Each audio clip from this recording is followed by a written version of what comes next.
Bienvenidos a este audiolibro de Frankenstein, una de las historias más profundas, inquietantes y humanas jamás escritas.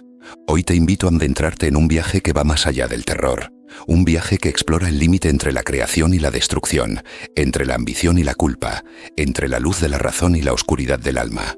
Acompáñame a través de estas páginas inmortales mientras seguimos los pasos del Dr. Victor Frankenstein, un joven científico cuyo deseo de descubrir los secretos de la vida lo conducirá a un destino que jamás pudo imaginar. Y escuchemos también la voz de su criatura, un ser nacido del genio y condenado por la soledad. Si disfrutas este audiolibro, te invito a apoyar el proyecto con un me gusta, un comentario o compartiéndolo con alguien que ame la literatura clásica tanto como tú. Tu apoyo es lo que permite que historias como esta sigan cobrando vida con nuevas voces, nuevas emociones y nuevas interpretaciones. Prepárate. La tormenta se acerca.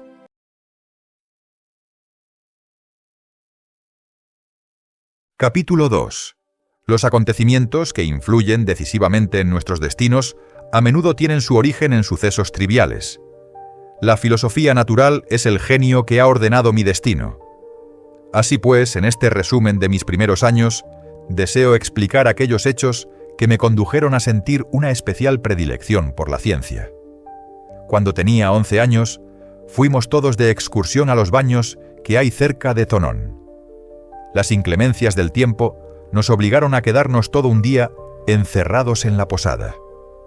En aquella casa, por casualidad, encontré un volumen con las obras de Cornelio Agripa. Lo abrí sin mucho interés. La teoría que intentaba demostrar y los maravillosos hechos que relataba pronto cambiaron aquella apatía en entusiasmo.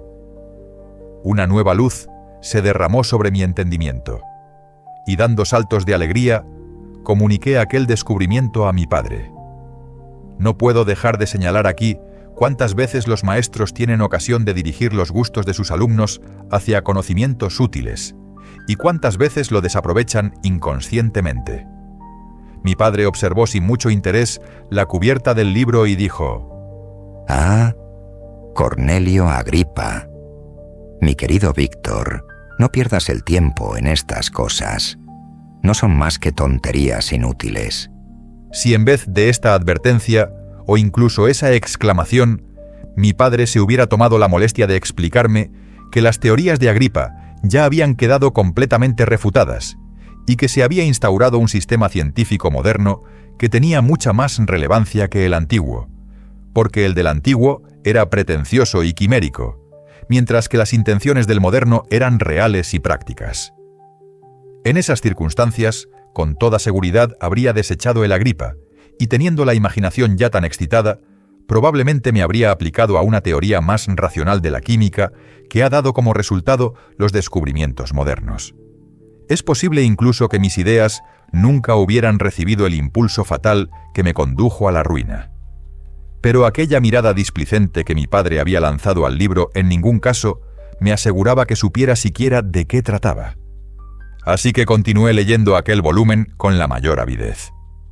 Cuando regresé a casa, mi primera ocupación fue procurarme todas las obras de ese autor, y después las de Paracelso y las de Alberto Magno. Leí y estudié con deleite las locas fantasías de esos autores. Me parecían tesoros que conocían muy pocos aparte de mí. Y aunque a menudo deseé comunicar a mi padre aquellos conocimientos secretos, sin embargo, su firme desaprobación de Agripa, mi autor favorito, siempre me retuvo. De todos modos, le descubrí mi secreto a Elizabeth, bajo la estricta promesa de guardar secreto, pero no pareció muy interesada en la materia, así que continué mis estudios solo. Puede resultar un poco extraño que en el siglo XVIII apareciera un discípulo de Alberto Magno, pero yo no pertenecía a una familia de científicos, ni había asistido a ninguna clase en Ginebra.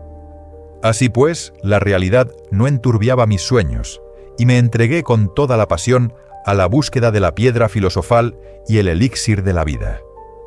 Y esto último acaparaba toda mi atención.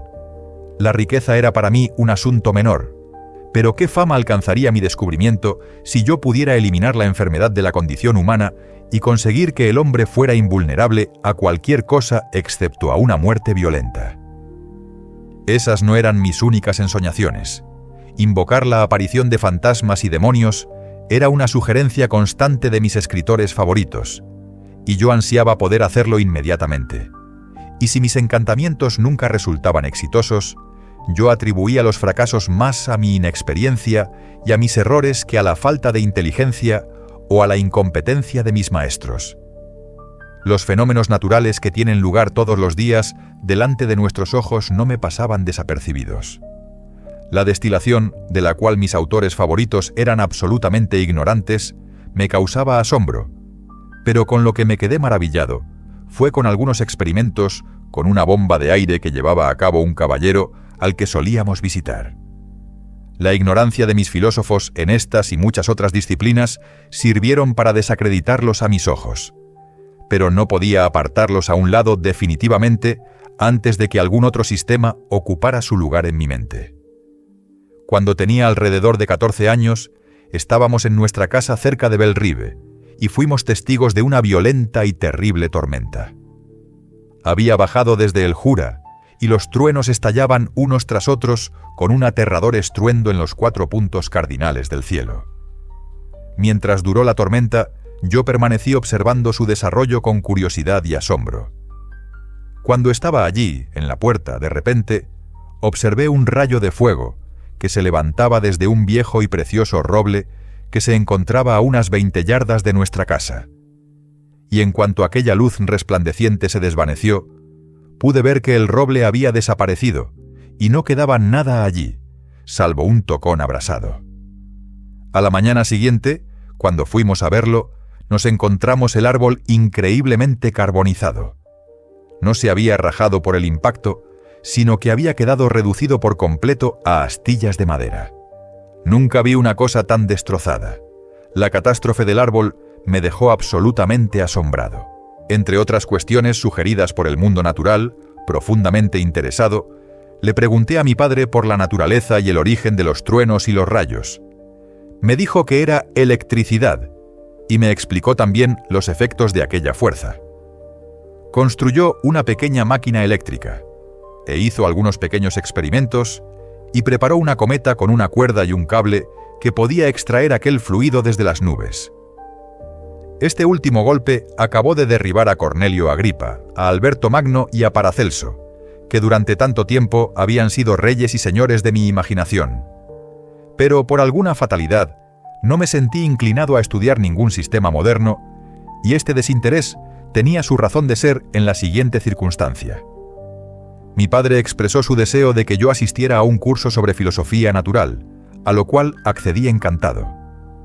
Hubo algún inconveniente que impidió que yo asistiera a aquellas lecciones hasta que el curso casi hubo concluido. La clase a la que acudí, aunque casi era la última del curso, me resultó absolutamente incomprensible. El profesor hablaba con gran convicción del potasio y el boro, los sulfatos y los óxidos, unos términos a los que yo no podía asociar idea alguna. Me desagradó profundamente una ciencia que, a mi entender, solo consistía en palabras. Desde aquel momento hasta que fui a la universidad, abandoné por completo mis antaño apasionados estudios de ciencia y filosofía natural, aunque aún leía con deleite a Plinio y a Buffon, autores que, en mi opinión, eran casi iguales en interés y utilidad.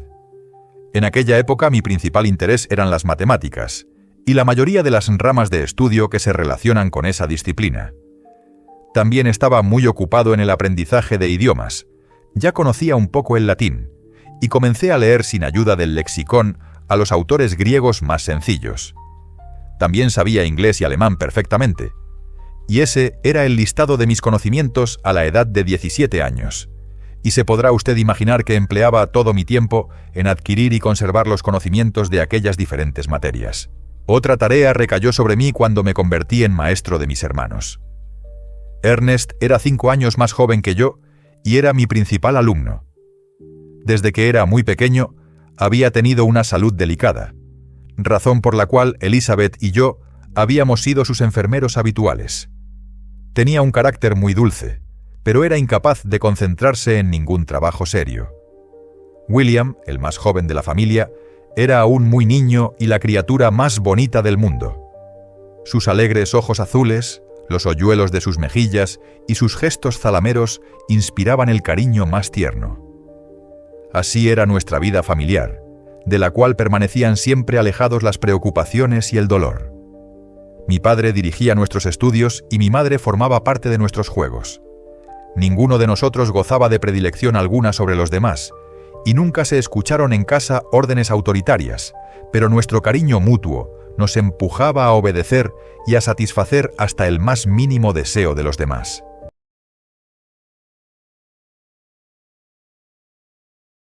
Capítulo 3. Cuando alcancé la edad de 17 años, mis padres decidieron que debería ir a estudiar a la Universidad de Ingolstadt. Hasta entonces yo había asistido a los colegios de Ginebra, pero mi padre creyó necesario, para completar mi educación, que debería conocer otras costumbres y no solo las de mi país natal. Así pues, mi partida se fijó para una fecha cercana. Pero antes de que llegara el día acordado, sucedió la primera desgracia de mi vida. Un presagio, podría decirse, de mis futuras desdichas. Elizabeth había cogido la escarlatina, pero la dolencia no fue grave y se recuperó rápidamente. Durante la cuarentena, a mi madre le habían dado numerosas razones para persuadirla de que no se ocupara de cuidarla. Y había accedido a nuestros ruegos, pero cuando supo que su niña del alma se estaba recuperando, no pudo seguir privándose de su compañía y entró en la habitación de la enferma mucho antes de que el peligro de la infección hubiera pasado. Las consecuencias de esta imprudencia fueron fatales. 3 días después, mi madre enfermó. Las fiebres eran malignas y el gesto de quienes la atendían pronosticaba lo peor. En su lecho de muerte, la fortaleza y la bondad de aquella admirable mujer no la abandonaron. Juntó las manos de Elizabeth y las mías.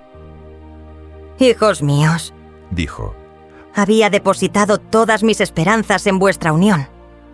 Ahora esa unión será el consuelo de vuestro padre. Elizabeth, mi amor, ocupa mi lugar y cuida de tus primos pequeños. Cuánto siento tener que abandonaros.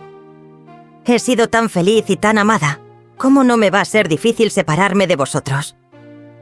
Pero esas ideas no deberían preocuparme ahora. Tendré que intentar resignarme con unas sonrisas a la muerte y abrigaré la esperanza de encontraros en el otro mundo». Murió tranquila, y sus rasgos expresaban cariño incluso en la muerte.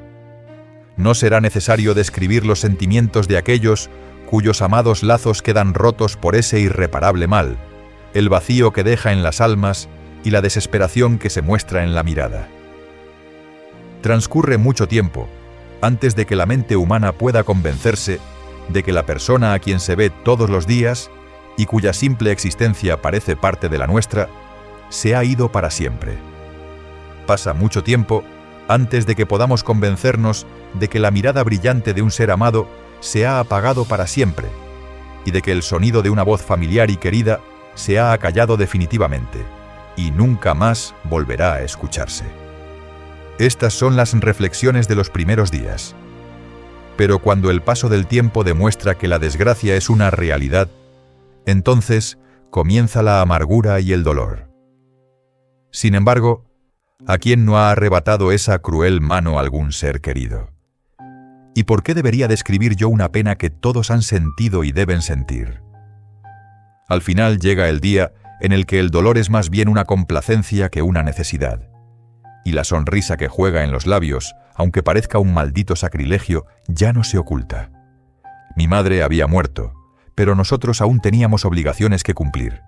Debíamos seguir con nuestra vida y aprender a sentirnos afortunados mientras quedara uno de nosotros a quien la muerte no hubiera arrebatado. Mi viaje a Ingolstadt, que había sido aplazado por esos acontecimientos, se volvió a plantear nuevamente. Conseguí que mi padre me diera un plazo de algunas semanas antes de partir. Ese tiempo transcurrió tristemente. La muerte de mi madre y mi inmediata partida nos deprimían, pero Elizabeth se esforzaba en devolver el espíritu de la alegría a nuestro pequeño círculo. Desde la muerte de su tía, su carácter había adquirido nueva firmeza y vigor. Decidió cumplir con sus deberes con la máxima precisión, y sintió que había recaído sobre ella el imperioso deber de dedicarse por entero a la felicidad de su tío y sus primos. Ella me consolaba, entretenía a su tío, educaba a mis hermanos, y nunca la vi tan encantadora como en aquel tiempo, cuando estaba constantemente intentando contribuir a la felicidad de los demás, olvidándose por completo de sí misma. El día de mi partida finalmente llegó. Yo ya me había despedido de todos mis amigos, excepto de Clerval, que pasó con nosotros aquella última tarde. Lamentó amargamente que le fuera imposible acompañarme. Pero no había modo de convencer a su padre para que se separara de su hijo, porque pretendía que se convirtiera en socio de sus negocios y aplicaba su teoría favorita, según la cual los estudios eran un asunto superfluo a la hora de desenvolverse en la vida diaria.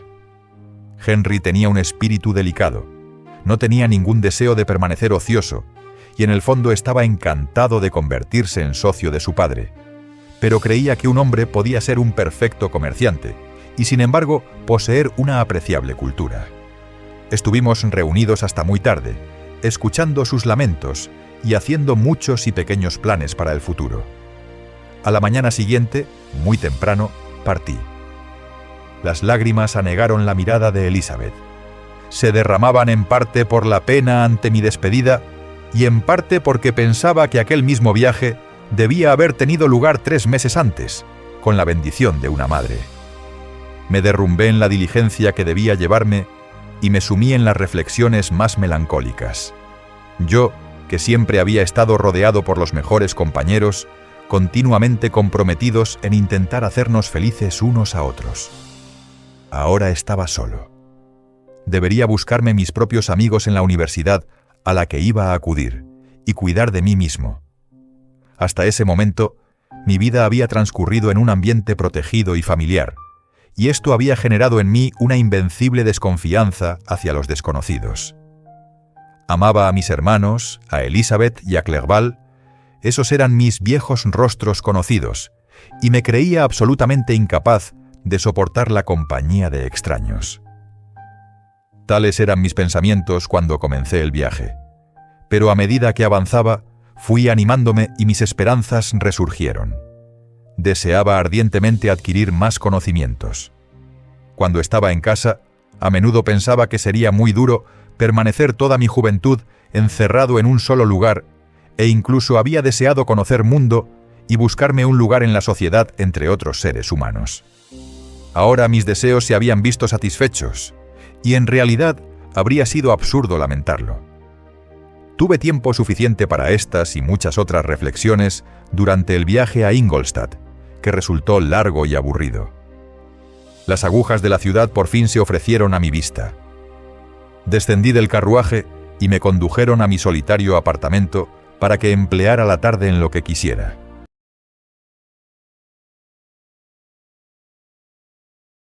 Capítulo 4. A la mañana siguiente entregué mis cartas de presentación y me personé ante algunos de los profesores principales, y entre otros ante el señor Krempe, profesor de filosofía natural. Me recibió con afabilidad y me hizo algunas preguntas referidas a mis conocimientos en las diferentes ramas científicas relacionadas con la filosofía natural. Con miedo y tembloroso, es cierto, cité a los únicos autores que había leído sobre esas materias. El profesor me miró asombrado. ¿De verdad ha perdido el tiempo estudiando esas necedades?, me dijo. Contesté afirmativamente. Cada minuto, cada instante que ha desperdiciado usted en esos libros ha sido tiempo perdido, completa y absolutamente, añadió el señor Krempe con enojo. Tiene usted el cerebro atestado de sistemas caducos y nombres inútiles. Dios mío, ¿en qué desierto ha estado viviendo usted? ¿Es que no había un alma caritativa que le dijera a usted que esas tonterías que ha devorado con avidez tienen más de 1000 años y son tan rancias como anticuadas? No esperaba encontrarme a un discípulo de Alberto Magno y de Paracelso en el siglo de la Ilustración y la ciencia. Mi querido señor, deberá usted comenzar sus estudios absolutamente desde el principio. Y diciéndome esto, se apartó a un lado y escribió una lista de varios libros de filosofía natural que debía procurarme. Y me despidió después de mencionar que a principios de la semana siguiente tenía intención de comenzar un curso sobre las características generales de la filosofía natural, y que el señor Waldman, un colega suyo, daría lecciones de química los días que él no dictara sus clases. No regresé a casa muy decepcionado, porque yo también consideraba inútiles a los escritores que el profesor había reprobado de aquel modo tan enérgico. Pero tampoco me sentí muy inclinado a estudiar aquellos libros que había adquirido por recomendación suya. El señor Krempe era un hombrecillo pequeño y gordo de voz ronca y rostro desagradable, así que el profesor no me predisponía a estudiar su materia. Además, yo tenía mis reparos respecto a la utilidad de la filosofía natural moderna. Era bien distinto cuando los maestros de la ciencia perseguían la inmortalidad y el poder. Aquellas ideas, aunque eran completamente inútiles, al menos tenían grandeza. Pero ahora todo había cambiado. La ambición del investigador parecía limitarse a rebatir aquellos puntos de vista en los cuales se fundaba principalmente mi interés en la ciencia. Se me estaba pidiendo que cambiara quimeras de infinita grandeza por realidades que apenas valían nada. Tales fueron mis pensamientos durante 2 o 3 días que pasé completamente solo. Pero al comenzar la semana siguiente, pensé en la información que el señor Krempe me había dado respecto a los cursos. Y aunque no tenía ninguna intención de ir a escuchar cómo aquel profesorcillo vanidoso repartía sentencias desde su púlpito, recordé lo que había dicho del señor Waldman, a quien yo no conocía, porque hasta ese momento había permanecido fuera de la ciudad. En parte por curiosidad y en parte por distraerme, fui al aula en la que el señor Waldman entró poco después. Este profesor era un hombre muy distinto a su colega. Rondaría los 50 años, pero con un aspecto que inspiraba una gran bondad. Algunos cabellos grises cubrían sus sienes, pero en la parte posterior de la cabeza eran casi negros. No era muy alto, pero caminaba notablemente erguido, y su voz era la más dulce que yo había oído en mi vida. Comenzó la lección con una recapitulación de la historia de la química y de los avances que habían llevado a cabo muchos hombres de ciencia, pronunciando con fervor los nombres de los grandes sabios. Después ofreció una perspectiva general del estado actual de la ciencia y explicó muchas de sus bondades. Después de hacer algunos experimentos sencillos, concluyó con un panegírico dedicado a la química moderna. Nunca olvidaré sus palabras. Los antiguos maestros de la ciencia, dijo, prometían imposibles y no consiguieron nada. Los maestros modernos prometen muy poco. Saben que los metales no pueden transmutarse y que el elixir de la vida es solo una quimera. Pero estos filósofos, cuyas manos parecen hechas solo para escarbar en la suciedad y cuyos ojos parecen solo destinados a escudriñar en el microscopio o en el crisol, en realidad han conseguido milagros. Penetran en los recónditos escondrijos de la naturaleza y muestran cómo opera en esos lugares secretos. Han ascendido a los cielos y han descubierto cómo circula la sangre y la naturaleza del aire que respiramos. Han adquirido nuevos y casi ilimitados poderes. Pueden dominar los truenos del cielo, simular un terremoto e incluso imitar el mundo invisible con sus propias sombras. Salí de allí encantado con este profesor y su lección, y lo visité aquella misma tarde. En privado, sus modales eran incluso más amables y afectuosos que en público, porque había una cierta dignidad en sus gestos durante sus clases que se tornaba afabilidad y amabilidad en su propia casa. Escuchó con atención mi pequeña historia referente a los estudios y sonrió cuando pronuncié los nombres de Cornelio Agripa y Paracelso, pero sin el desprecio que el señor Krempe había mostrado.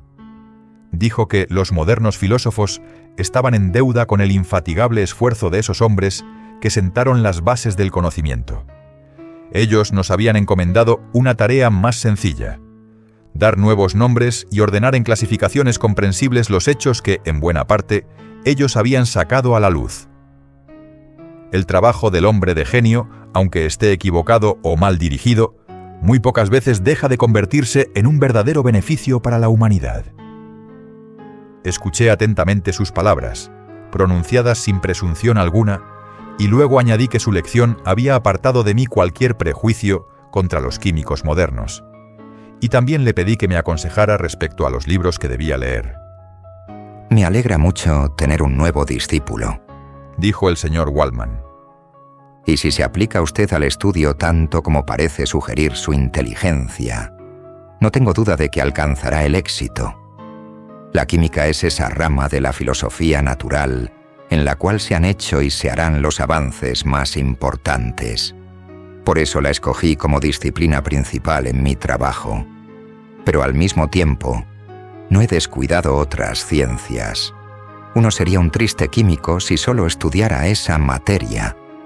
Si su deseo realmente es llegar a ser un verdadero hombre de ciencia, y no simplemente un experimentador frívolo, debería aconsejarle que se aplique a todas las ramas de la filosofía natural, incluidas las matemáticas.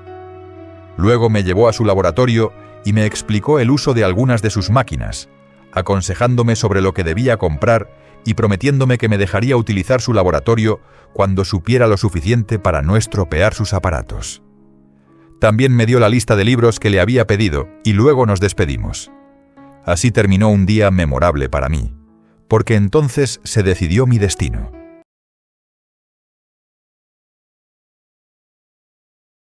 Gracias por acompañarnos en este viaje a través de la historia.